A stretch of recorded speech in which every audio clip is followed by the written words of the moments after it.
এই উপমহাদেশের বিখ্যাত কবি আল্লামা ইকবাল তার জবাবে সে কয়ে বলেন कि मुहम्मद से वफा तूने तो हम तेरी है ये जहाँ चीज है क्या लौह कलम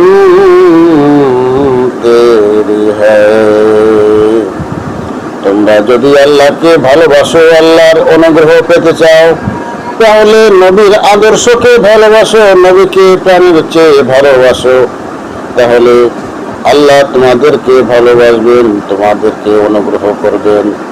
শুধু তাই নয়, পৃথিবীর যা কিছু চাও সবই তোমাদের অর্জন হবে, এমনকি আরশে কলম লৌহ মাহফুজ সবই তোমাদের আওতাভুক্ত হবে। সুতরাং নবীজিকে ভালোবাসার কোনো বিকল্প নেই।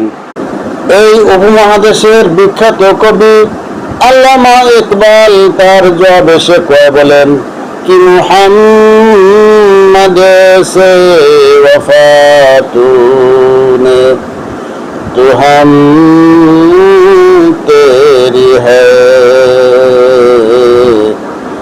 ये जहाँ चीज है क्या लौह कलम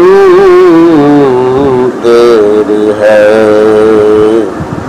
তোমরা যদি আল্লাহকে ভালোবাসো, আল্লাহর অনুগ্রহ পেতে চাও, তাহলে নবীর আদর্শকে ভালোবাসো, নবীকে প্রাণের চেয়ে ভালোবাসো, তাহলে আল্লাহ তোমাদেরকে ভালোবাসবেন, তোমাদেরকে অনুগ্রহ করবেন।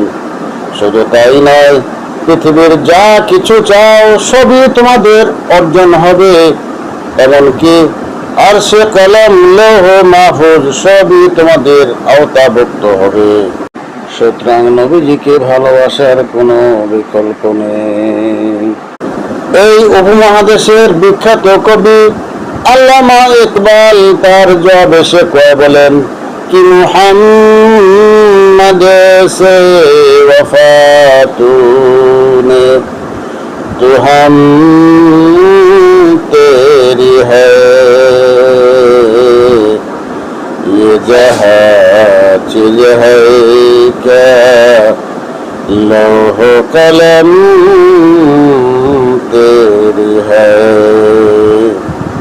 তোমরা যদি আল্লাহকে ভালোবাসো, আল্লাহর অনুগ্রহ পেতে চাও, তাহলে নবীর আদর্শকে ভালোবাসো, নবীকে প্রাণের চেয়ে ভালোবাসো, তাহলে